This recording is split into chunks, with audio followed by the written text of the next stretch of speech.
Welcome, everyone. Welcome to the Lyme Care Resource Center. Glad we can all be together to share another evening of increasing our knowledge and nurturing our sense of community. My name is Shireen, and I'm one of the founders of the Lyme Care Resource Center. The purpose of the Lyme Care Resource Center is to bring forth ideas on body, mind, and spirit, and how these relate to Lyme disease. We want to foster the idea that these three are intertwined, each serving as a balance and being affected by the others. The Lyme Care Resource Center is also here to provide a place to come together, a place of belonging so we can know that we are not alone. In that introduction, which I spout some variation of each time we meet, is a word, a concept upon which so much rests. The word is balance. Balance is both a noun and a verb. As a noun, one of its definitions is a condition in which different elements are equal or in the correct proportions. And as a verb, it is to keep or put something in a steady position so that it does not fall. There are many examples of this key concept in our lives. From the actual balance mechanism, the vestibular system, which in concert with several other systems literally keeps us from falling over, to the microscopic pumps in our cell membranes, which exchange sodium and potassium to maintain their necessary concentrations. Our bodies are all about balance in one way or another. This concept is not only the basis of our individual well-being, but is also the basis of most of our universe. Many great truths rest on this fundamental idea. The center of gravity, E equals mc squared, yin, yang, masculine and feminine, light and dark, active and passive, chaos and peace, sadness and joy, give and take, effort and surrender. The list is almost infinite. And yet equilibrium can be difficult to maintain in many circumstances. Why is something so ubiquitous also seemingly so tenuous? Well, if we look around, it becomes obvious that in the wider perspective, balance could suffer in a fast-paced, overachieving, technology-laden society. But on a note that hits closer to home, it becomes even more elusive when you have an illness that frequently challenges homeostasis and threatens equilibrium. As our physiology struggles, it competes for our attention with any focused attempts to remain functional in an imbalanced society. Balance becomes a challenge, but meeting this challenge is crucial. Illness has in its design the proposition that life can be and should be somehow modified. So we are continually prompted to readjust and reset, to rebalance the scale, whether it be by taking a deep breath to balance the nervous system, or by making a minor modification in our diet, or even by accepting a complete change in perspective. From the homeostasis that the body tries to recapture through an immune response or any of its other miraculous designs, to the mental and spiritual adjustments necessary to steady the scales, the healing journey is in large part one of regaining balance on many levels. It also benefits us to remember that we are all co-authors of one another's balance, because balanced individuals tend to foster balance in societies, while imbalanced individuals can contribute to chaos. We improve our equilibrium not only by regulating our internal environments, but also by aligning ourselves with stable energies and distancing ourselves from unstable influences. Balance is the natural state of being for all worlds, from the microcosm of our cells to the macrocosm of our universe. Recalling the almost infinite list mentioned earlier, yin and yang, effort and surrender, and so on, it illuminates the idea that seemingly opposite forces are also complementary sides of the same scale, equal partners even. So we need not be disheartened by the imbalance we perceive in ourselves. Rather, we can use that perception to move in the direction that serves us. Let us think of it as the pendulum swinging far from midline and thereby gaining momentum to swing the other way, back to center. The author Terry Pratchett wrote, "The center of the seesaw has neither up nor down, but upness and downness flow through it. His quote is a great reminder that at our core is peace and well-being and an amazing power to heal, forces that are not overcome by the noise surrounding them. It is not always easy, but we can encourage the restoration of balance by asking ourselves as often as necessary, what does my body, mind, or spirit need in order to find its center, in order to approach its equal sign? Again, we are delighted that you have joined us tonight, and now our dear Gina will introduce our guest for the evening.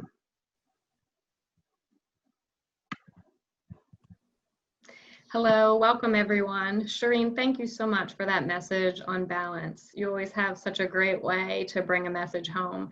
And we want to just extend our warmest welcome to everyone that signed on tonight. We have many people from our Lyme Care Resource Center community, but we also have some new people that are joining us tonight. And we just want to welcome you and tell you that we're happy that you've joined us. And we have a big focus on connection and education through these live streams. We care about you, we care about your healing journey. We want you to know that you're not alone. And I wanted to share a quote that I found today that I think is relevant to Dr. Rawls.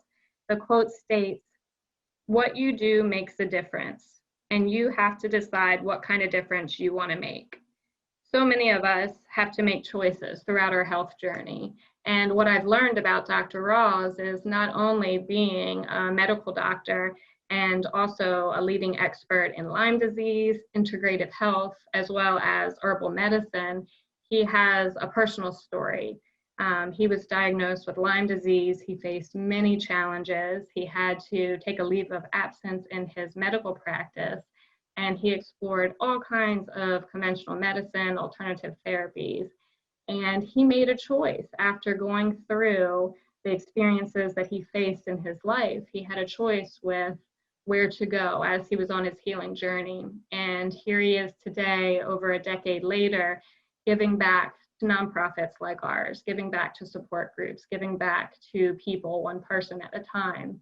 And it means the world to us to have him. And it's something that really is inspiring to our nonprofit as well as to our community when we have people that have expertise, when they have their life stories, when they have things that they are overcoming or they have overcome, and we can all listen and learn from it. It's very valuable. And the focus tonight is truly connecting with one another in the best way we can through our computers, through the live stream, knowing that we all have a bond of striving to be the best us, trying to reach optimal health, learning from what didn't work, seeking out new alternatives and options. All those things are so powerful. And when you really surround yourself with a good community, people that will help motivate you, people that will lift you, people that will challenge you, good things come from that. So Dr. Rawls, we just want to extend our warmest welcome and tell you how much it means to have you here. And I know I probably could have said a lot more about you, but one thing that I want to just share is that, you know, it means so much to me and to our nonprofit and to all of us to receive education, quality education, because it guides our decision making. And especially at a time that we're in right now in lieu of the pandemic and cold and flu season, as well as just the uncertainty that many of us have faced or are facing with challenges to our health and our lifestyles, we really appreciate you. So I'm going to turn this over to you. One thing I would like to say before I do is that it was important to Dr. Rawls to be able to connect with our community.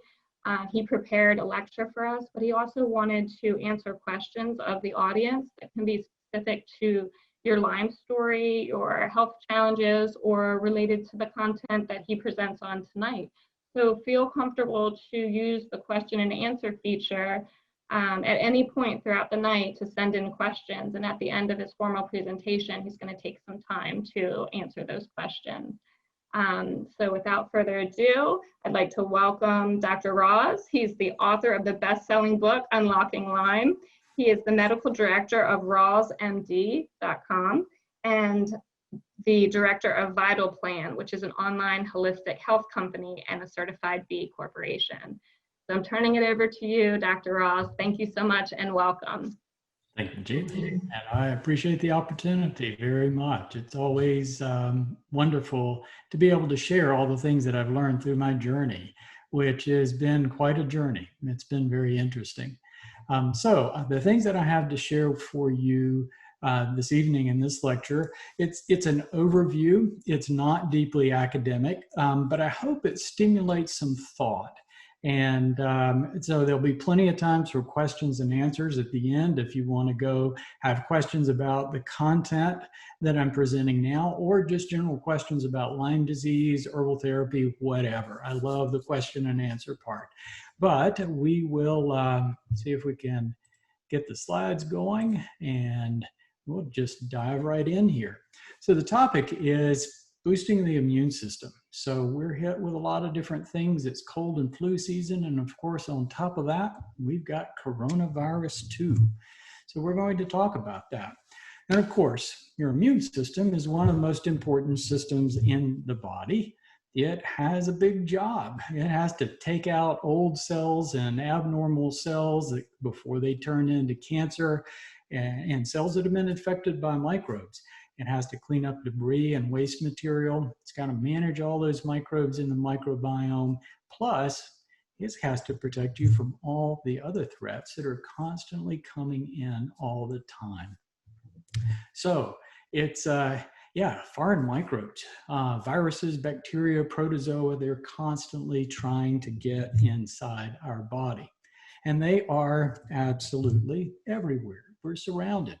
The dust in the air right now, wherever you are, water droplets and air you breathe. So that can be a source of microbes. We all know about that with coronavirus right now. Surfaces, they can be on surfaces and you can pick them up and, carry them up to an entry point. So what all these microbes are looking for is an entry point into the body. Different microbes specialize in different entry points. So everything you eat and drink has microbes in it, no doubt. Now most of them never bother you, but they're still there. Breaking your skin is an opportunity for microbes to get in. And of course, microbes love a crowd. We all know that. So it doesn't take very much for somebody that is sneezing and coughing in a room full of people to spread coronavirus or influenza or whatever else. And then, of course, the more intimate we get, the better. Many viruses and bacteria specialize in sexual contact for transmission. And of course, there are the insects. Ticks, mosquitoes, ticks especially, are nature's perfect vehicle for transmitting microbes from one host to another. So there are hundreds and hundreds of microbes that specialize in that because it's such a nice route to be carried from one host to another. That's what they want, is to adapt to a new host. So yeah, it's not surprising that ticks are constantly trying to get at us. And what they want is to use our body as a host. They must get nutrients and resources from a host like us to survive. So there are a lot of microbes that are trying to do that. The organic molecules, the carbohydrates and fats and proteins that make up our cells are food for microbes. Microbes need, all food comes from something that was once alive. So anything living must get its nutrients from something else living. Starts with plants, moves through the food chain. Our bacteria are part of the food chain. We're part of the food chain. In a way, even viruses are part of the food chain because viruses are having to scavenge those organic molecules from another cell. They cannibalize the cell to get what they need to make more viruses. So they're part of the food chain too. So an infection is simply a microbe trying to gain access to the resources that your cells and tissues have to offer. So when a new microbe enters, it really knows no boundaries. That's a unique thing about microbes that I think is really very interesting, that when you think about it, our cells, so if you look at bacteria compared to us, our cells have to fit within specific growth parameters. You know, you can only fit so many cells in a heart or a liver or any tissue in the body. So our cells only divide to replace a cell that's gone missing. Bacteria, they have to keep growing to survive. The only way they can keep going, survive, is to divide, divide, divide, divide. So as long as there's food, they're going to keep growing.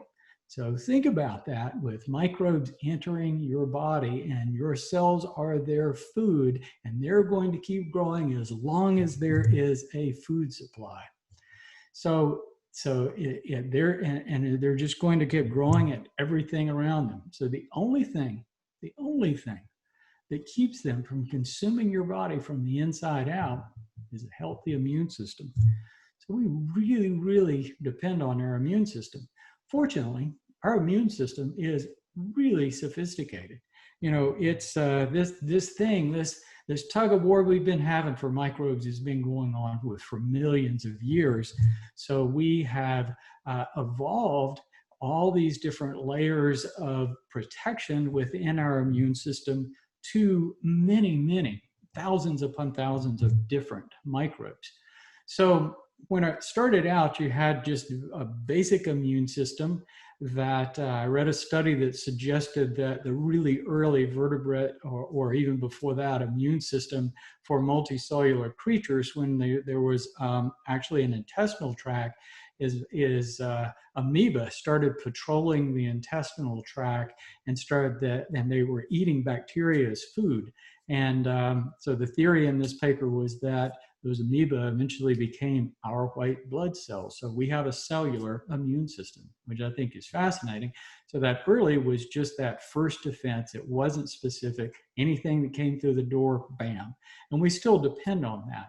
But over time, we've become more specialized. And so we can target specific threats and define what threats are there. And so we have this complex system that works together to protect us from a wide range of different kinds of threats. It includes white blood cells, antibodies, of course, which can neutralize a threat, but also can basically just put a tag on it for other white blood cells to come along and remove it. Complement, which can take out microbes. And then the lymphatic system and spleen are kind of processing centers. Then your white blood cells come from the thymus and bone marrow. So when a foreign microbe enters the body, there's a skirmish between the microbe and the immune system during that acute phase of infection.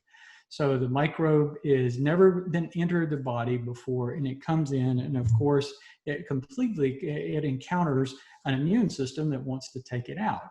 And of course, for most things that we come upon, our immune system knows that thing really well and eliminates it, and we don't even know about it.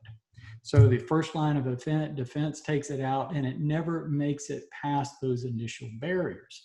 But if that skirmish advances, then a lot of microbes infect white blood cells and basically hitch a ride to all parts of the body, so they can infect other kinds of cells. And that can cause fever and malaise and achiness and respiratory symptoms. A lot of the symptom depends on the entry point. So coronavirus, influenza, cold viruses enter through the respiratory tract, and that's convenient because what they want to do is use our cells for a food source and then move to another host. So if they can make us cough and sneeze, that helps them move to another host. Where others, like a tick bite, you get a rash because that's the entry point. Sexually transmitted diseases are going to cause pelvic symptoms. So the initial symptoms can come from the entry point, but as it moves systemically, it causes general symptoms. So any microbe can cause just that achiness and fever and feeling flu-like. Bacteria and viruses can cause that. The degree of symptoms depends more on the immune system than the microbe. I think this is really important, and this is something that you have to really think about deeply. We always think about microbes as being aggressive, but all microbes are aggressive. All they know is dividing to make more microbes. They don't know any barriers other than that. So as long as there's food, they're going to keep trying to make more microbes. That's what microbes do. So how well that is, that process is stymied depends on the built-in mechanisms that the immune system has. So genetically, all of the adaptations that our immune system has had over thousands and millions of years, all these adaptations are recorded in our genes. So when a microbe enters the body, it's almost like the immune system can pull an app and say, yeah, we already have some defenses against this particular microbe. We can take it out pretty fast. So the degree of symptoms, the pathogenicity of a microbe is more about how the immune system is prepared for that. So, and once you've had an infection for something, a microbe, it's not a pathogen anymore. Or if you're vaccinated, it's not a pathogen anymore. So it's only in the beginning. So when we tend to think about microbes as being more or less greater pathogens, it truly is more about the immune system. So it's that innate knowledge of how much a microbe is threatening to us. So a pathogen, a disease-causing microbe, is just a microbe that our immune system doesn't know very well. So this is a little chart that I put together some years ago, just to kind of keep that in perspective. And it's not perfect, but you'll see at the very top is Ebola virus. That is more threatening than any microbe on Earth right now. And it's threatening because it is not common, and it's definitely not common in human populations. They think that the host may be a spider, but the last count I heard, they're not absolutely sure. That spider occasionally bites a bat, makes the bat sick, and the kids happen to be playing under the tree where the sick bats were, got infected, and it just blew like wildfire through human populations because it's so rare, because it's so unusual. We have no defenses against this thing. We're not pre-programmed. Whereas our normal flora, anybody knows that normal flora can be aggressive if they get in the wrong place. You let a skin bacteria like Staphylococcus or Streptococcus get inside your tissues where your unprotected cells are, and it can wreak havoc. As long as there's food, it'll keep growing. But our immune system knows that microbe well enough that it can generally keep those things in check. So everything else is kind of somewhere in between. I think you'll notice that I put the Lyme disease microbes, co-infections, all of that sort of thing, in about a 3 or 4. There are a lot of people that get these microbes and carry them and do not get sick. It's only if your immune system becomes disrupted that these things become a problem. And as we're seeing with coronavirus, that can be different in different people. So yeah, it's really common for us to harbor these things, and illness is more associated with chronic immune dysfunction. So a lot of times, the difference, we're talking about an acute infection, that's the new entry of a microbe. So that, if the immune system is healthy, it's going to take care of that. Even people about 30 to 60% of the population that got Ebola virus actually survived Ebola virus. And so after they survived it, that microbe was no longer a pathogen to them. But interestingly, something I found that was fascinating is even people that had been able to restore their health to a certain level were still found to have the virus in their system. So yeah, we harbor a lot of microbes that we don't necessarily know about. And that's a really interesting part of nature that I've been studying, that a lot of information has been coming out on in the past decade. So bottom line, microbes are always a threat. You really need to have a healthy immune system to stay ahead in this game. The problem is we're living in the age of chronic immune dysfunction. Yeah, we've got factors that are coming at us from every direction. I mean, you think about it, 50,000 years ago, tick bites were a daily affair in humans. Humans were constantly getting bitten by ticks. 100 years ago, people were outside a lot, and they probably got bitten by ticks a lot more than they do now. But here we're seeing these new illnesses. Are they emerging? Or are these microbes that have always been there? Well, there's pretty good evidence that Borrelia and Bartonella and all of these microbes, they've been infecting humans for a very long time. But humans haven't been getting sick the same way because we've got so many things that are hitting our immune system so hard. Bad diet, that disrupts immune system. You know, and they're just study after study after study publishing the documenting that these things are extremely disruptive to immune system functions. Bad food, environmental toxins from petroleum and coal, and mold. That's a big one from people living inside tightly packed houses that have moisture in them. All it takes is heat and water to make mold, and a lot of people have it in their homes. Stress, we all know about that, and we don't move. If you don't move, you don't get flow going around your cells, and then debris collects and you get sick. Microbes. Sometimes illness can be initiated by microbes. There's no doubt about it. And there are a lot of different microbes out there.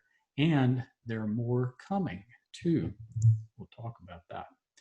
So a lot of microbe encounters end up being transient. The immune system eliminates them before they even get going. But again, it's not unusual for some of them to maintain a presence. So again, acute infection is that initial encounter with a microbe. A chronic symptomatic infection, it just implies that the immune system has been disrupted. And in that case, it's not a microbe, it's all the microbes that we collect in our tissues. And that's the fascinating thing that I'm looking at in the research, is finding that we all have low concentrations of intracellular microbes basically peppered throughout our tissues. Several studies, two studies, 2016 and 2017, established that we actually have a microbiome of the brain. That we have microbes. Microbes have even been found in placenta, and most recently, there's several studies that are showing that even tumors, breast cancers and other cancers, have a microbiome of intracellular microbes living inside the cancer cells. Really fascinating. So moving on to this current threat, this thing we call coronavirus. And so it popped up in December of last year. So we're coming up on the anniversary. It's been about a year. When you look at the mortality and the virulence of this microbe, it's very hard to calculate. So the quoted mortality is around like 2.6 or something like that right now. But that is being calculated from the people who come in for medical care compared to the people that that are documented to die of coronavirus. The really odd thing about this virus is that 80% of the people infected don't necessarily come for medical care, and 50% of those don't get very sick at all.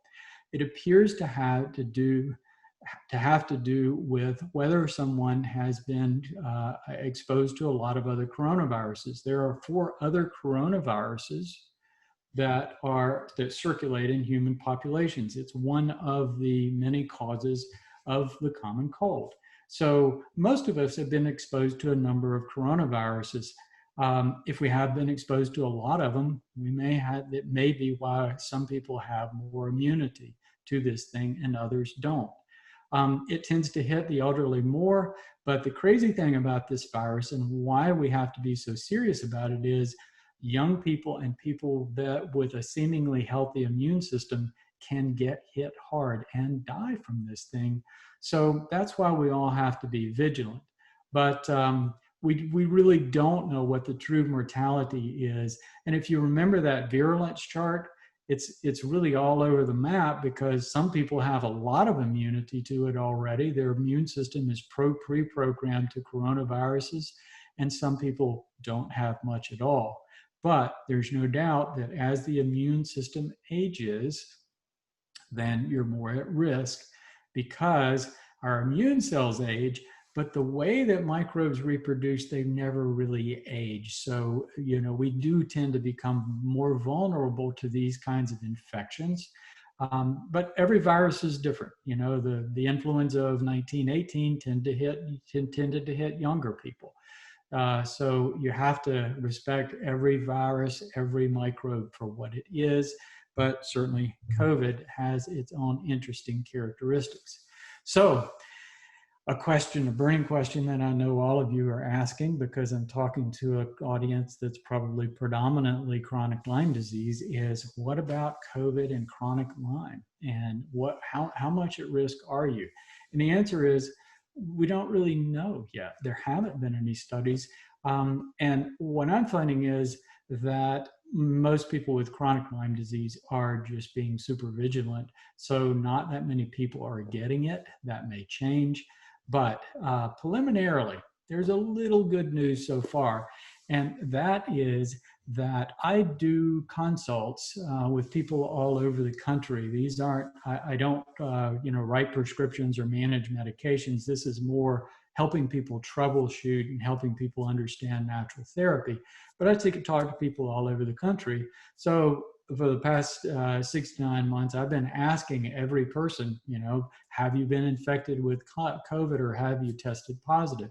And so far, I've had 6 positives. 6 people that are struggling with chronic Lyme disease that also got COVID or got coronavirus and tested positive. And the good news is none of them developed severe respiratory symptoms, and none of the 6 had to be hospitalized. In fact, they said that was pretty mild. It increased their Lyme symptoms, but it was transient and only lasted several weeks, and they did not get deathly ill by any means. So that's a good news. And interestingly, through the years that I've been talking to literally thousands of patients with chronic Lyme disease, it seems like we are maybe a little bit resistant, or a lot of us are a little more resistant to everyday colds and flus. I've heard that so many times, that people that are struggling with Lyme, and it may be just the way that our immune system is geared up. So I'm hoping that actually proves to be true. So what can you do to prevent it? Of course, you never know. So the best thing is to prevent it. Social distancing, hand washing. Somehow I left masks off of this. I do believe in masks. I think masks are really good. And the better mask you get, the more you're going to be protected. Wearing an N95 is really uncomfortable in certain situations, but I've found that there's some masks that are kind of in between, that they're not quite so suffocating, but they do cover your face completely. So I think a mask is a really good idea. That's the one thing that we can do to protect ourselves and protect other people.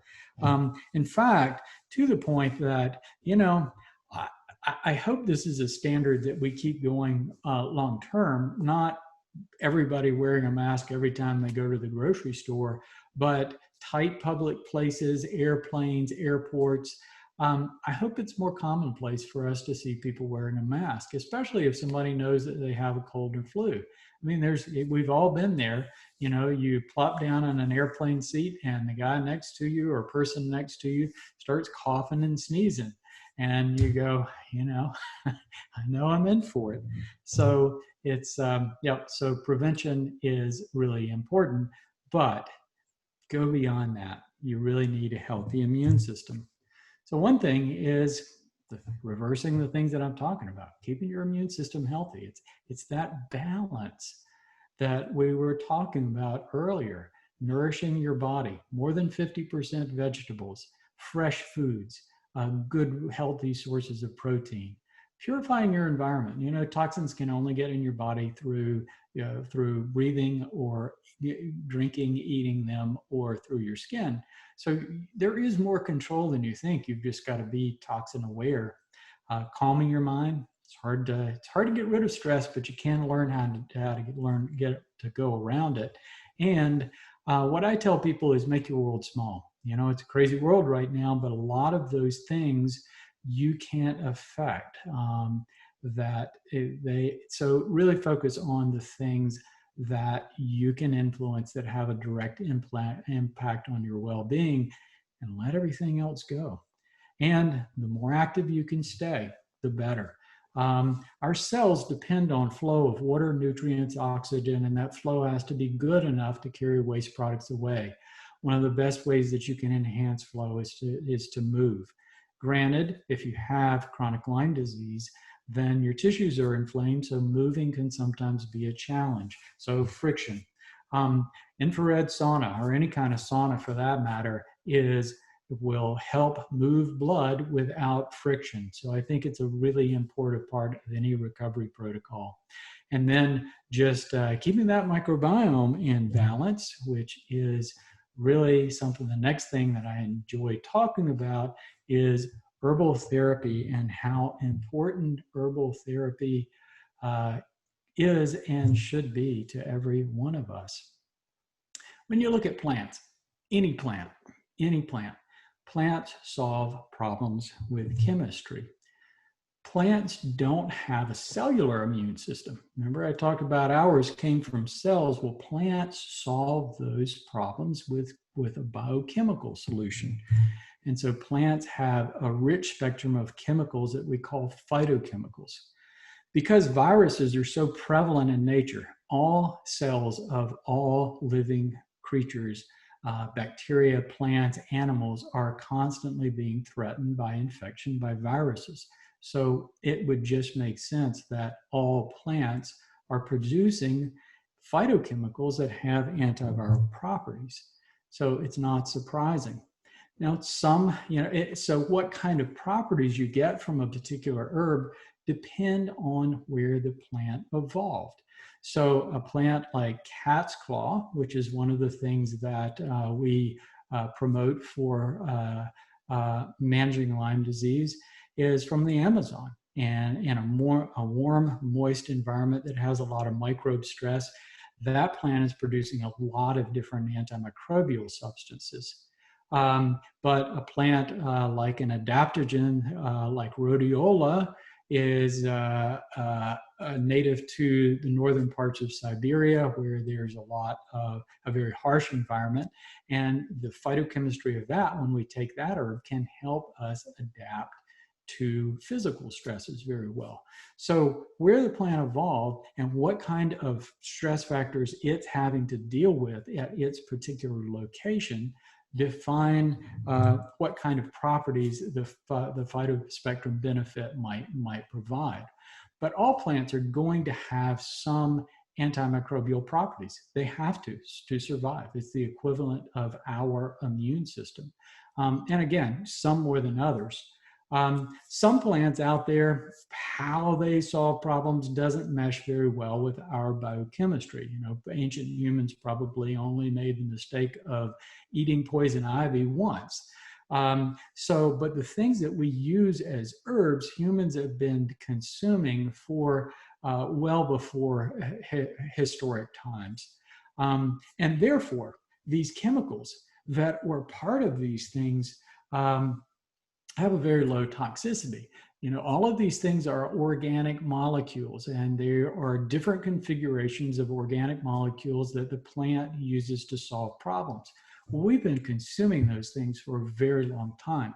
When you look at the ancient forage food diet that humans ate for hundreds of thousands of years, it was stems and leaves and roots and bark and at least the plant side of it, and wild berries. And basically, that's what our herbs are today. So the things that we define as herbal therapy are really things that were being consumed as food for hundreds of thousands of years. So it's not surprising that our body is pre-equipped to handle these things. So you take that to compare it to a drug, and I'm not knocking drugs. I think there are a lot of useful purposes for drugs, but you have to put that use in perspective. 99% of pharmaceuticals are petroleum derived, and petroleum, when the plants that ended up being petroleum were pressurized underneath the earth for hundreds of thousands of years, they were distorted. The organic molecules were distorted into configurations that were not compatible with biological life. So so a lot of these things are very foreign to us. Again, they are useful, but you have to put that use in perspective to their toxicity. Whereas most of your herbs are going to be very low toxicity.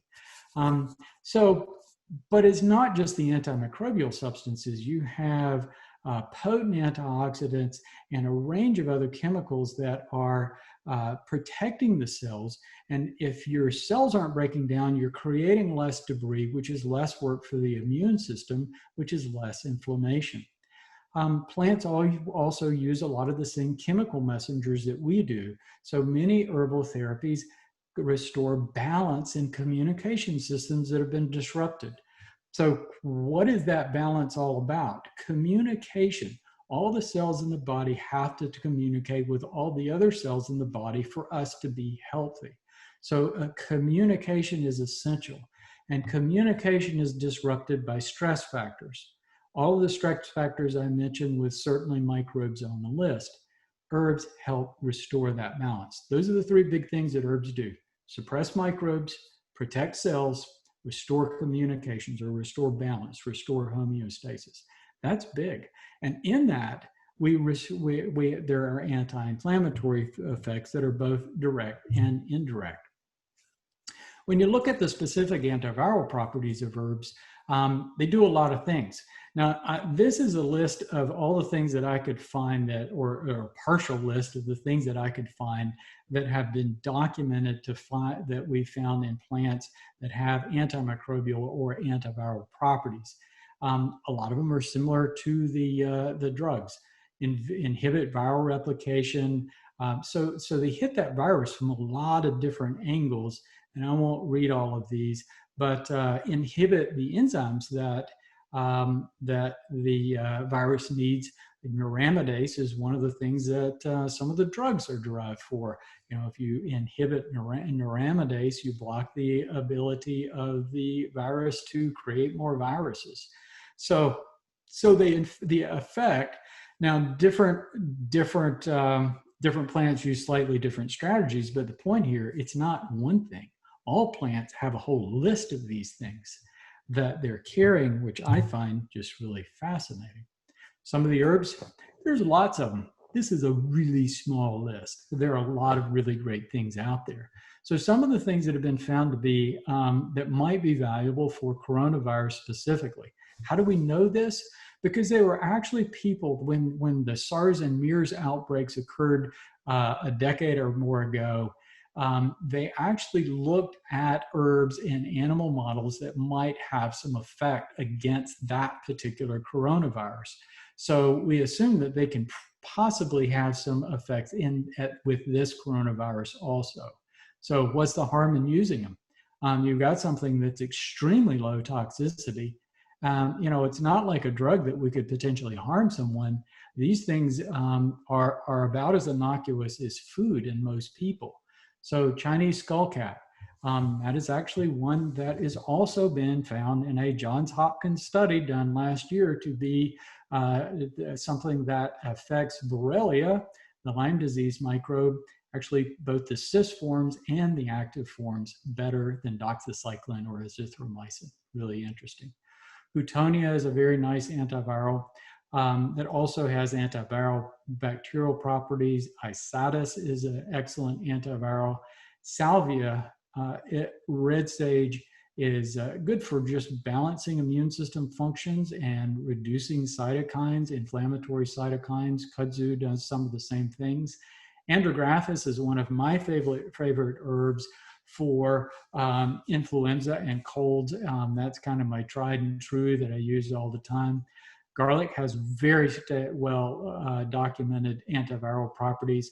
Ginger, you know, I get a cold or a flu, the first thing I do is go get a big hunk of ginger root and make a really strong tea and drink it. And all these things help knock it out. Astragalus, another herb. Licorice, everybody's heard of that one. Reishi mushroom. Really a wonderful herb with that's defined as an adaptogen. It has immune modulating properties, so it can reduce cytokine storm, and has some of the most well-documented anti-cancer properties of any natural substance on the planet. Japanese knotweed, another one that was defined in the Johns Hopkins study as having activity against Borrelia. Cordyceps, another mushroom. Now, I put Echinacea elderberry on the list. They're really nice antivirals. There have been cases, though, that people have used them with this coronavirus, and there was evidence that in people who are really sick. Now, early on, I think they're fine, but people who are really sick, it actually enhanced the cytokine storm. And then Eleuthera is another adaptogen that's often combined with antigraphis for just simple colds and flu. That's been long documented in studies in Scandinavia to have very good activity against your average cold and flu virus. It's really nice. So what's the efficacy? What's the evidence? You're never going to find the same kind of studies that you find for drugs. But here you've got something that has been used for thousands of years, and probably humans have been exposed to for hundreds of thousands of years. So, and many of these things, as far as traditional herbal medicine, we can gather some of their use for how they were used, So before germ theory, people were still using these different herbs for respiratory infections all over the world.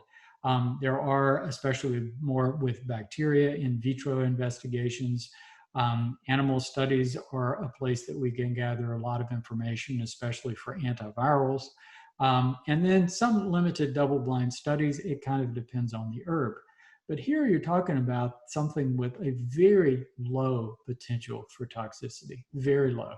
And one of the interesting things I've found about the herbs with the antimicrobial properties is, the plant must protect its normal flora just like we do. And so when you use antimicrobial herbs, they don't tend to disrupt the gut flora or the skin flora, so you can use them a long time. I've been using antimicrobial herbs for probably close to a dozen years. I take a pretty low amounts now. I take mainly adaptogenic herbs, but I generally have an antimicrobial around. If I'm stressed or traveling or whatever, I tend to add it back on. But for at least a 7-year period, I took antimicrobial herbs on a daily basis, and my GI tract got better instead of worse, better than it's been in my whole lifetime. In fact, I found that most of the herbs to be more effective for helping out with gastrointestinal dysfunction than probiotics. Other support nutrients, zinc. We use zinc. We use a lot of vitamin C. There are no studies that I found that have absolutely documented benefit of vitamin C in a viral illness, or hit or miss. Some that suggest it does, some that suggest it doesn't. I tend to take it because of a study that I read years ago that the primates are one of the few creatures on Earth, humans and primates, we don't produce vitamin C. We actually have the program for it buried deep in our genes, but we can't access it anymore because it's been buried so long. Most other animals do. And I read a rat study where they took a basic rat and in a cage that wasn't stressed, and they measured its vitamin C that it was producing. And it was producing about the equivalent of us taking about 200 to 500 milligrams a day. They stressed the rat, and it ramped up to what would be of an equivalent for us of taking 21,000 milligrams a day. That was impressive. And what it said is, maybe we do need some extra vitamin C when we're really stressed, especially with a viral illness. So I often take anywhere from 1,000, or roughly 1,000 milligrams every hour or two until I start feeling better, which is usually pretty fast. And then vitamin D is really important. So it's important for people to keep their vitamin D levels up. Natural respiratory support, N-acetylcysteine, glutathione, both have some antiviral properties, and glutathione especially has been found to protect the cells in the lungs, so it does appear to be beneficial for COVID infections. Bromelain, it is a protein digesting enzyme from pineapple, and it has been found in studies to break down mucus in the lungs. Mullein has some anti-cough. Slippery elm is protective mucus, provides a mucus layer, so it helps a sore throat. Lomadium can have some help for respiratory infections. And then there's the essential oils just to help clear things out. So that's, so here again, I'm not suggesting that these things are superior to a vaccine or superior to drugs that are designed specifically to inhibit a specific virus. But hey, there's a lot of things out there besides COVID, and there are a lot more things coming, because we've got 7.7 billion people on this earth right now, and 40% of those people do not have enough water to wash their hands every day. So, and those are the people that are crowded and in contact with animals. So we've got more coming our way. We need to be prepared. But I hope you found that interesting, and I will pass it back over to Gina and be glad to answer any questions that you might have. Thank you, Dr. Rawls. That was fantastic. Pleasure. And we've had some people joining throughout the night, so I wanted to just say that we're going to transition to question and answer. So feel free for all of our participants to type in any questions that you have using that Q&A feature. I'm going to pull up a couple of the questions that have come in, and I have a list of some people that gave me some questions ahead of time. I'm going to start off with a specific question related to a person's story. I'm going to go ahead and read it. Okay. It says, "Thank you for this presentation, Dr. Rawls. I have chronic Lyme, recently diagnosed, but I've had it for close to 30 years. I'm 38 years old. My Lyme, diagnosed in September this year, has morphed into severe MCAS. I've been misdiagnosed with a plethora of diagnoses since the age of 11. My health is quite compromised. In your opinion, what route of care would you suggest? Does taking 30 milligrams of doxy twice daily and a slew of supplements sound like enough?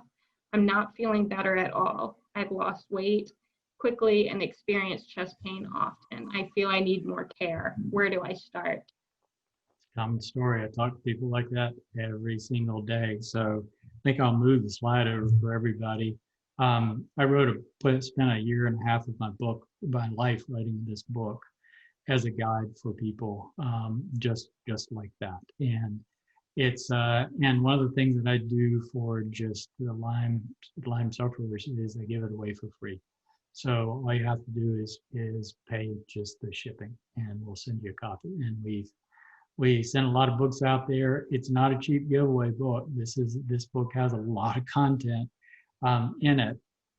So yeah, where do you go with that thing? And the problem with using antibiotics is antibiotics are really good for acute infections. And so when someone has acute Lyme disease, they've just had a tick bite, and those microbes are traversing through the bloodstream, you might be able to knock them down enough to actually give the immune system a head up. No antibiotics will completely eradicate any microbe. The only thing that can do that is the immune system. And I have big questions of whether any of us ever completely eliminate these microbes. I think they're still in my body. I've had perfectly normal health for 5 years, but I keep my guard up. They're still there. As far as the mast cell activation syndrome, I think a simple explanation is once these microbes kind of get a head up, they infect white blood cells to manipulate the immune system. It's kind of like, if every big city has criminals. Well, we have microbes circulating through us. And it was like if you had a group of criminals that specialized in hijacking police cars so they could get at the radio. And if they can get at the radio, they can call in central dispatch and send all the cops over to the other side of the town where the crime isn't happening. So these microbes infect cells. They live inside cells. All the things inside our body are intracellular microbes. So the immune system is constantly trying to take out microbes that have been infected. So when the microbes infect white blood cells and manipulate the cytokines, the chemical messengers, basically to push the immune system reaction more toward an allergic reaction and away from taking out microbes that have been infected and cells that have been infected by microbes. But getting back to your specific question, it is a process in getting well. The problem with using antibiotics is that I don't think you get inside the cells and kill these microbes. I don't think you do that with herbs or anything else. What's happening is what you have to do is wear them down, and that's why it takes so long.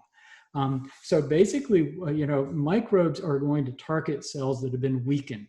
So if you're eating a bad diet and stressed and have toxins in your environment, you're living in a house with mold, your cells are going to be constantly weakened and constantly stressed and constantly targets for microbe invasion. And the immune system is going to be totally overworked. So the first thing you have to do is work on those parameters. Reestablish a normal immune system and clear out some of the inflammation. As far as the microbes go, the herbs basically keep the microbes from infecting new cells. And I think basically what we're doing is wearing them down. Do I have any proof of that? It's just studying this thing for years and years and years. I think that's what's happening. And I think that's why whether you use antibiotics or anything else, it takes a long, long time to knock these things down enough that the immune system can recover. The problem with antibiotics is you're always going to hit your normal flora much harder than you hit the antibiotics that are buried deeply in tissues inside cells. Always, every time. Where herbs don't disrupt normal flora. And again, study out of Johns Hopkins last year. This was a test tube study because they wanted to see what the value of the herbs was outside, or an in vitro study. They wanted to see what it was outside of the immune system. What they found was a handful of herbs, some of the top ones that we used, Chinese skullcap, Japanese knotweed, cat's claw, others, and along with clove and some other things that we don't use as much because they're a little bit more toxic, actually had more effect in killing the cyst forms and the motile forms of the bacteria than doxycycline or azithromycin. The answer is you have to rebuild your whole system. You have to decrease stress factors, allow your immune system to recover, suppress the microbes long term. I have found personally that the best way to do that with herbs, though some people do okay with antibiotics. Ozone and other kinds of things out there can have a benefit, but I see too many people out there that aren't doing the things that are obvious obstacles. Bad diet, toxic environment with mold. You have to get rid of those obstacles first and suppress the microbes. And then sometimes things like ozone or hyperthermia or some of the other things that people can do might have benefit. But most of the people that I'm talking to that haven't done those things, they get benefit for maybe a month or two, but then they're right back where they started. So I think the good place to start for you is this book. It will help pave the way for you. Yeah. Thank you, Dr. Rawls. Our next question is fasting helpful to starve symptoms like inflammation and mind fog? It depends on the person, really, and fasting can be helpful. A lot of us have gastrointestinal dysfunction. I did pretty badly. The problem with fasting is your body is already weakened and your cells are starved. weak cells are targets for microbes. Microbes will keep growing as long as there's a food source. The only thing that stops them is your immune system. Just have to keep saying that over and over. It's really important to think about. So if your cells aren't getting nutrients, if your cells are being starved, then that's going to work against you. So you have to be really careful. So if your body is struggling, you need to be nourished, but you have to do that carefully. And we usually start people out on a phase diet that's really strict in the beginning to just restore their normal health. But we generally don't start out with fasting or elaborate detoxification protocols or anything else. We really want to get that gut functioning properly so that we can nourish those cells so we can get them strong again. Really important. Intermittent fasting, narrowing your eating window down to 6 hours a day, 8 hours a day, 12 hours a day to give your GI tract a rest. Yes. Fasting for days with just water or juice, nah, that's not such a good idea. Thank you so much. Our next question is, which herbs would be best for healing the stomach for a person with Lyme and co-infections? Yeah, what we found is a lot of the herbs are beneficial. Some are stronger than others. Every person is a little bit different. My favorite herb for the intestinal tract is berberine and berberine-containing herbs such as golden seal, coptis. There are many. Berberine isn't absorbed systemically that well, so it's not as good a systemic antimicrobial, but it is great for suppressing Candida and other things in the gut to allow the gut to heal. Usually complement that with slippery elm and are usually doing things to protect the liver and encourage bile flow like dandelion or milk thistle. So those are some favorite combinations. And I've also found the freshwater algae chlorella is awesome for healing the gut. Haven't found any studies to document that, but my personal use and use with a lot of different people has been pretty extraordinary. So a lot of things you can do just to help the gut function better, protect the gut, decrease the microbes, but you got to get things moving again. I mean, people get backed up with gas and have bloating and SIBO and everything else because their intestinal tract isn't moving. Bacteria are going to keep dividing and eating as long as there's a food source. So if you don't move them on through, they're going to keep growing, and when they grow, they're going to ferment, and that's going to cause a lot of problems, and eventually they're going to start eroding into the cells of your gut. Thank you so much, Dr. Rawls. Our next question is, you mentioned elderberry. Did you say it's good to take for prevention, but do we need to stop taking it if we get COVID? I've heard different views. Yeah, everything that I've read suggests that early on it's okay. If you have a mild infection, that elderberry can help rev up the immune system, suppress the virus. But they found that in people who are really sick, needing to be hospitalized, if they took elderberry, it would just drive basically you're intensifying a war inside, and it's driving the cytokines, the cellular messengers that the immune system and white blood cells use over the edge. So it is becoming destructive. I think that is kind of an important side point to make. Here, a lot of people don't understand these chronic infections like chronic Lyme disease. We tend to understand better invasive microbes like something that would cause a pneumonia, where you've got a localized consolidation of high concentrations of microbes in one place. We do well with that. Antibiotics are designed for that. That's all good. But these, basically what's happened is our bodies, when we get a tick bite with microbes, or when COVID enters or coronavirus enters or anything else, it infects white blood cells and basically hitches a ride and infects other cells in the body. So our cells are basically peppered with these things. So if we took a patient that was intensely ill with Lyme disease and biopsied their tissue, we wouldn't find consolidations of microbes like in pneumonia. So it's not as much the microbes, I used to have this idea of the microbes just chomping away at my tissues. It's not that as much as they're infecting cells and the cells are dying. So we normally turn over about 50 to 70 billion cells in a day. You up that rate a lot and it causes problems, because when cells die, they create debris. When debris collects around cells, cells don't get flow of water, nutrients, and waste removal. So that debris has to be removed. So macrophages, the type of blood cell is kind of the cleanup crew that takes out the garbage, comes in, engulfs that thing, and produces really strong acid and potent free radicals to break down the debris. So that's happening in all of us all the time.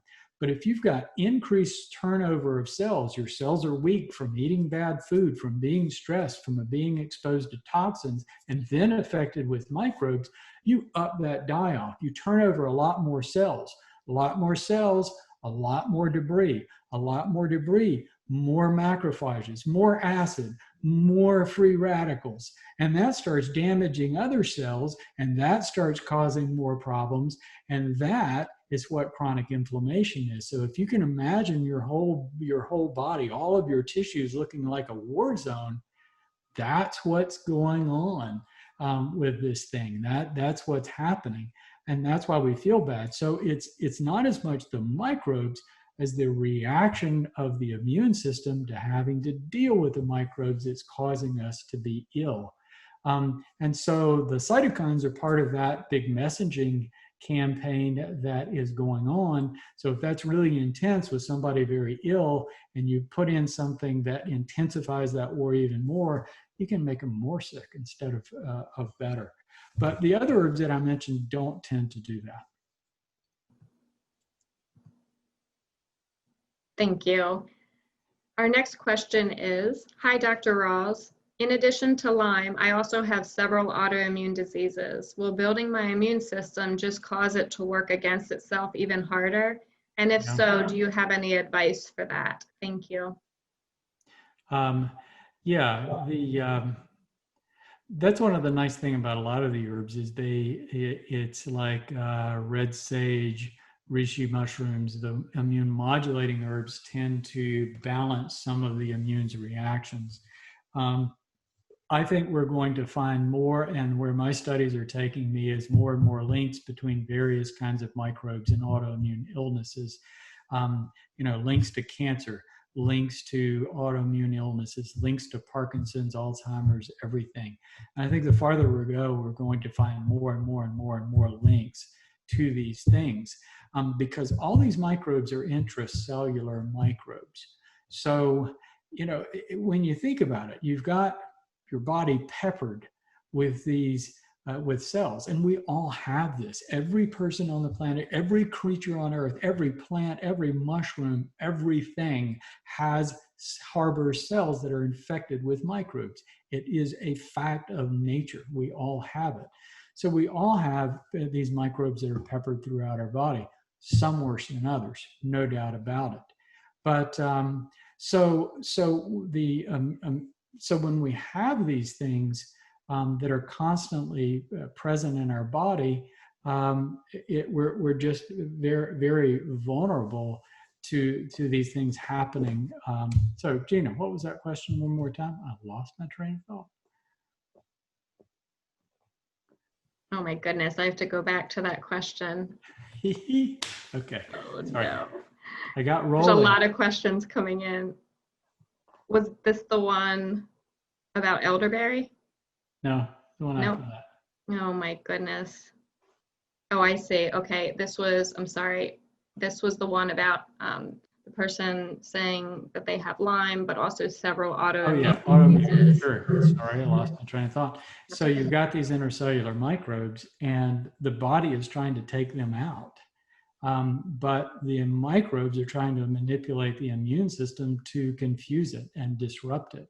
So I can't help but think that there's a connection there of the body attacking these cells that have been infected by microbes. We're exposed to a lot of different microbes. When you look at Lyme disease, I sat down about a year or so ago and researched all the microbes that I could find that had characteristics like Borrelia that could infect and live inside cells. Some were obligate intercellular, they had to live inside a cell. Some were had the option, they could live inside or outside the cell. And so but these things were microbes that could be present in the body without causing illness. But if immune system functions became disrupted, they could cause chronic illness with symptoms that overlap Lyme. I came up with well over 100 different microbes, well over 100. And I think that's just scratching the surface. So what we're testing for, it's a drop in the bucket. There's a lot of stuff out there. And the future is going to be really interesting as we move forward with this thing, which is why I think herbs are such a nice answer, because herbs have so many overlapping benefits instead of targeting the microbe, that I don't think it's ever the microbe. I think co-infections are common, but all of these co-infections, people don't pick them up just from the tick bite. They pick them up all through their lives. And then when immune system functions start getting disrupted, they start to erupt throughout our body. And I think autoimmunity is part of that process. Thank you so much. Okay, the next question is, what are your best recommendations to help with inflammation? I have a hard time maintaining regular and consistent exercise. Yeah, inflammation. I mean, that's a big one. So it took me a long time to really understand what inflammation is. And I just described it a few minutes ago. Inflammation is debris that blocks flow from cells, and the macrophages use free radicals and acid to clean that up, and it gets to look like a war zone. So the answer to inflammation is, and the herbs really, I think, are a really important part of that. So the herbs have potent antioxidants that provide different antioxidants for different types and levels of free radicals. So herbs help protect cells, both exterior and interior inside the cell. So if you protect cells, you slow down the turnover. When you look at inflammation, the driving factor is free radicals and acid, basically, which are electron deficient molecules. So electron deficient molecules pluck electrons off of other molecules to destabilize them. So that's how it breaks down the debris. And it can be good. We have oxygen generated free radicals that pluck electrons off of glucose and fats to help break down those molecules and release energy. But free radicals aren't selective. They can pluck electrons off of our DNA and proteins and carbohydrates and fats and everything else in our body. And so it can damage cells of our body. So neutralizing the free radicals and the acid, I think, is important. And so herbs can help with that. Other antioxidants can help with that. Just providing electrons. So in a way, you can think of inflammation as an electron deficient state. So anything that basically enriches your body with electrons can be helpful. I found personally that drinking alkalized water constantly really help reduce inflammation in my body. Taking antioxidants, affecting the inflammatory pathways. So there's certain herbs that block inflammatory pathways, inflammatory messengers. Everybody knows that ibuprofen blocks an enzyme called COX-2. It also interferes with COX-1, though, so it affects their ability to protect the stomach's ability to protect itself from stomach acid, and it can affect heart functions. Turmeric that you hear about that's in curry doesn't block COX-2, but it decreases formations, decreases synthesis of COX-2. So if you're taking turmeric continually, you end up with less of the COX-2 enzyme, and that affects the inflammatory pathway, but it doesn't affect COX-1, so it doesn't cause ulcers, and it's really good for your heart. Omega-3 fatty acids affect prostaglandins. So with omega-3s, your promoting anti-inflammatory prostaglandins in your body. So omega-3s from fish or krill oil. Krill is my favorite because krill has astaxanthin in it, a potent antioxidant. Moving blood, getting that debris. So detoxification, you know, everybody takes all this detoxification treatments and all this kind of stuff. You can't detoxify until you get the debris and the clutter from around your cells. And that takes flow. You have to increase blood flow. And as you know, as you just said, if your body's real inflamed, there's a lot of friction in your body. So you can't get that flow going. You just sit there. And it's a catch-22.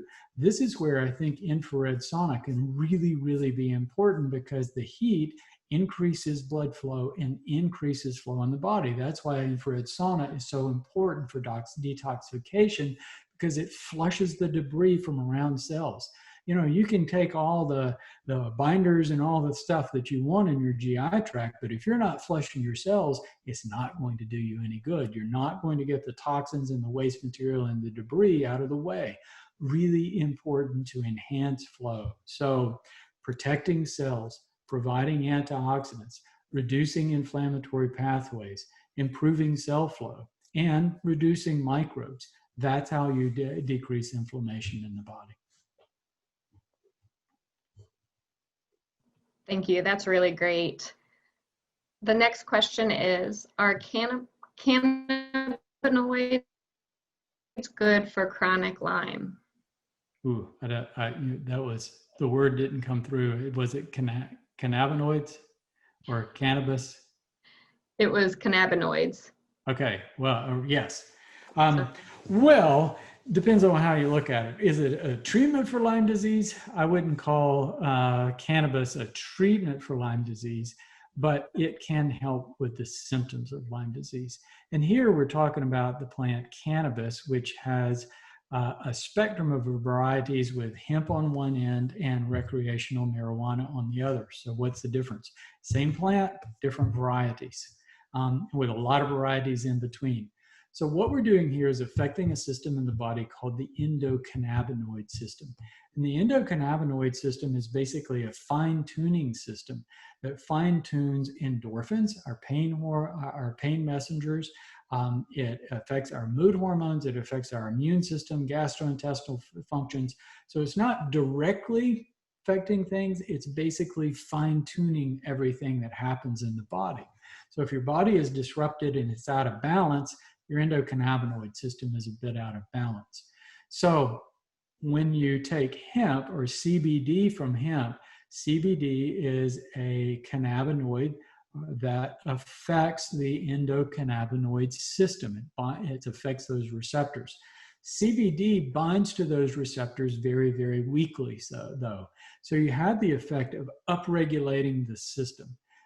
In other words, you make more receptors and make more of the natural endocannabinoids in the body. And so it helps just balance that whole system. And for us, less pain, less discomfort, better sleep. So it has a lot of really nice effects. No risk of habituation, zero, and zero risk of euphoria. At the other end of the spectrum, you have another cannabinoid called THC that binds to those very receptors very tightly. So because it binds so tight, you get a euphoric response. The downside of that is you have downregulation of the system, which means you become habituated to it. So I really prefer CBD products as far as managing symptoms whenever I can. I think there's a place for medical marijuana, which is kind of in between. It has CBD and THC, but I generally recommend that people try to use that intermittently. And I've had a lot of people who use CBD during the day, but if they have pain that's keeping them awake at night, or then they can use a small amount of some other form of cannabis that has THC and get a little better rest. But they're better off if they don't do it every night, because they'll get tolerance to it very, very, very quickly. CBD or hemp in general also contains a wide variety of terpenes and terpenoid compounds, the same thing we find in essential oils. In fact, many of the essential oils that are in other plants like limonene, pinene, and a variety of others, are also found in CBD.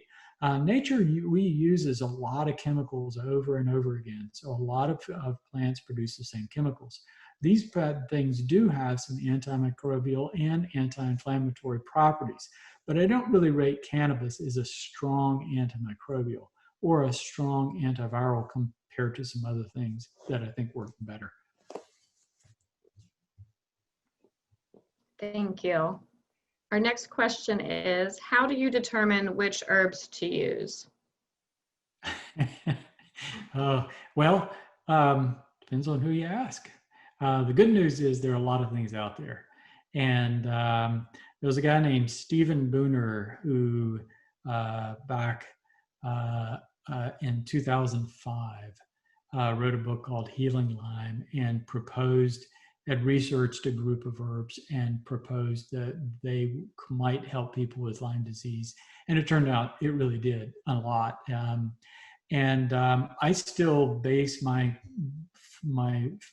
basic recommendations or a derivation of that protocol. A few things have changed here and there. I think it's a good starting point, but the good news is there are a lot of antimicrobial herbs out there, and so there are different options. But I tend to stick with the things that have been used the most because we have some history with them. So we can comfortably say, and some of those things have been studied specifically for Lyme disease. So we're gaining more and more information, and it truly does look like herbal therapy probably is a smarter choice for building a foundation for overcoming chronic Lyme disease than anything else by far. One thing that I really promote that I think is very important, though, is balancing herbs with stronger antimicrobial properties with the herbs that I call immune modulators. And the reason for that is, it's you got a war going on inside, and you use these strong antimicrobial herbs, you're going to intensify the war. Call it Hertzheimer reaction or whatever you want. You're still intensifying that war going on inside. Some of the immune modulating herbs can cool down the immune system so it's not quite so intense. So I think a balance of multiple herbs is a good idea because it gives you a broad spectrum. There are people out there that will tell you that you absolutely, that bacteria do not become resistant to herbal therapy because plants have produced so many different chemicals that hit the bacteria from so many different directions.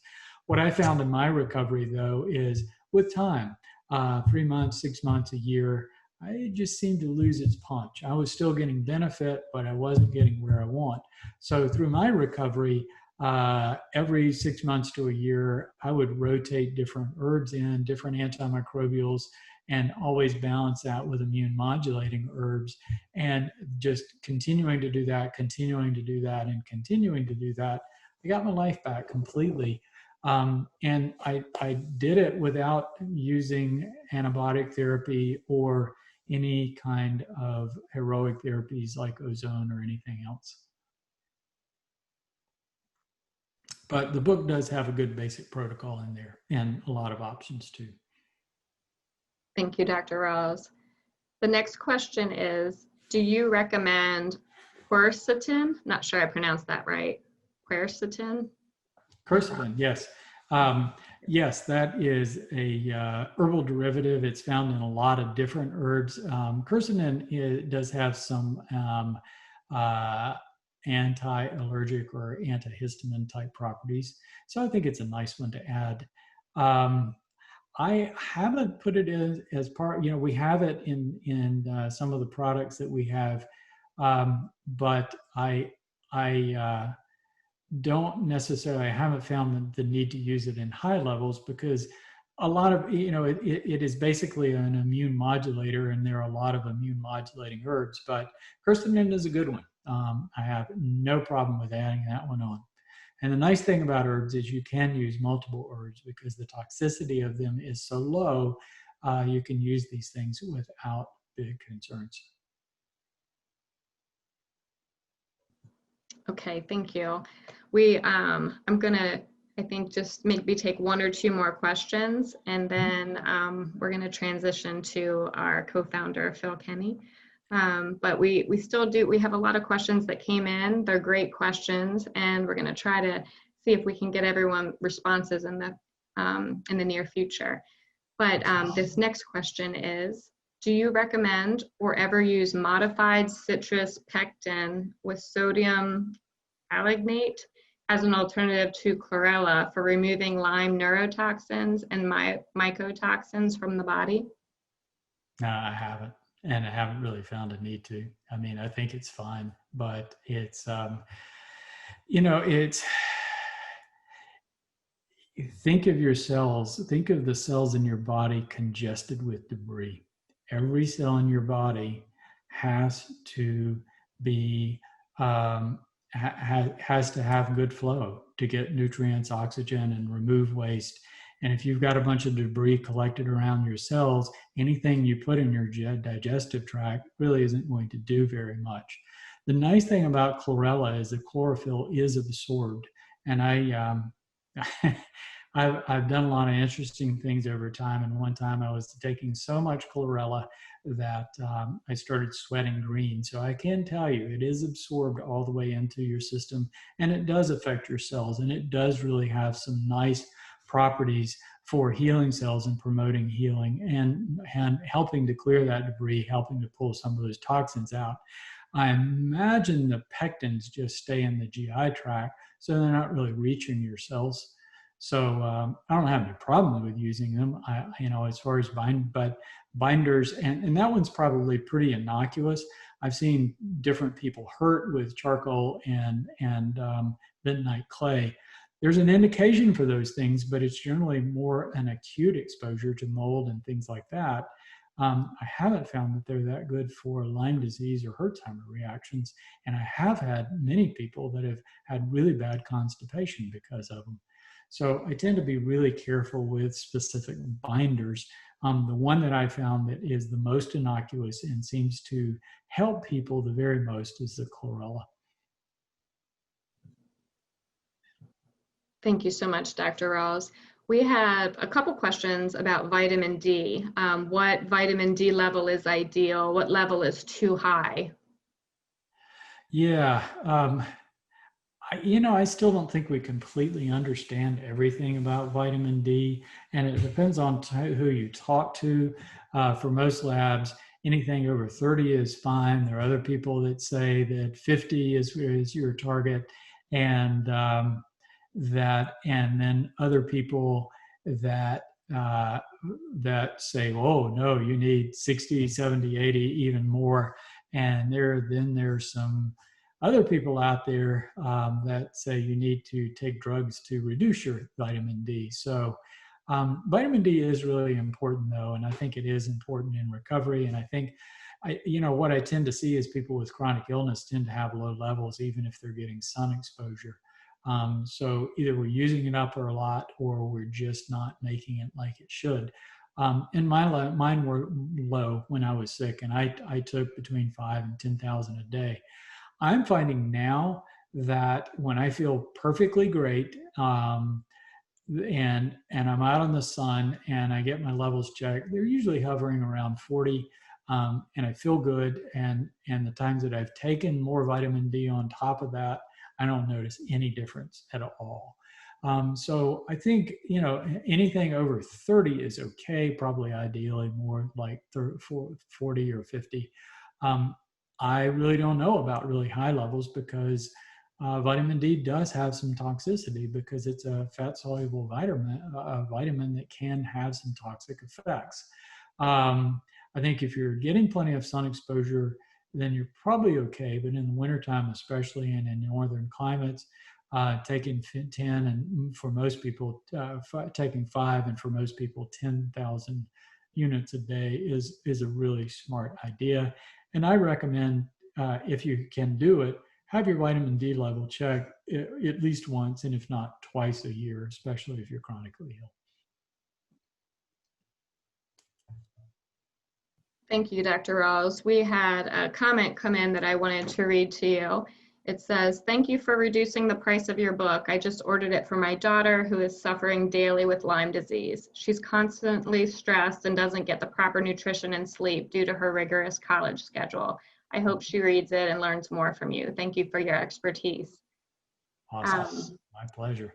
And I wanted to end with a question that I came up with, and it is, if you knew what you now know back when you were first diagnosed, what is something you would like us to know? Can you leave us with some extra hope and inspiration?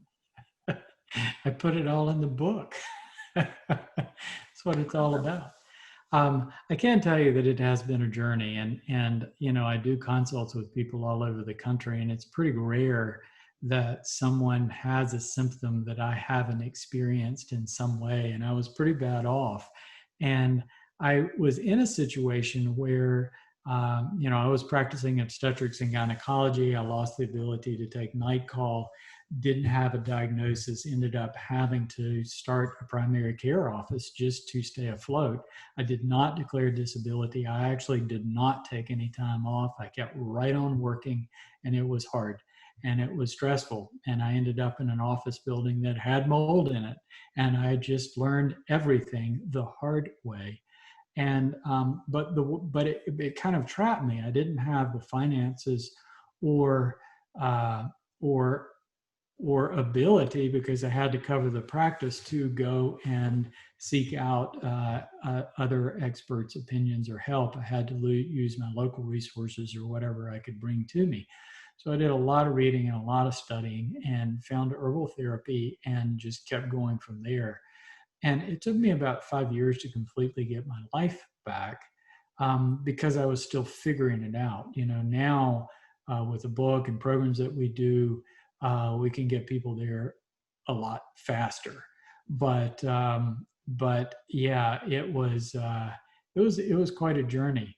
Looking back on it, I'm not sure I would trade it, though, because even though it was miserable, I learned so much. I have so much more knowledge now than if I hadn't had that journey, if I had never had chronic Lyme disease and never had that struggle. Oh, my life would be less full. I would have had less purpose. It has just been such a fulfilling thing in my life to understand so much more and have an opportunity to help so many people. So please take advantage of the book. It's worth a read. I spent a lot of time not only making it full of information, but trying to make it readable too. And that's what most people tell me. So I think it was a worthwhile thing. But thank you for allowing me to come into your life and share some of my experience and knowledge. Thank you so much, Dr. Rawls. We really appreciate your time. We appreciate all your effort putting together the presentation and taking the time to get through as many questions as we could. And we certainly appreciate your generous offer with the book, the free book. I want to take a quick moment to read one more quote, and it was a quote that I found about love. It says, "When we love, we always strive to become better than we are. When we strive to become better than we are, everything around us becomes better too." And I think that's so significant to our Lyme Care Resource Center community, all of the amazing speakers like yourself that give their time and expertise to help us grow and to help us really live a purposeful life and to put meaning in the sufferings that we go through in our life on many different levels. So thank you. And at this time, I'm going to transition the presentation to our co-founder, Phil Kenny. Very good. Take care, everyone. And stay well, protect yourself, take care of everybody else too. Bye.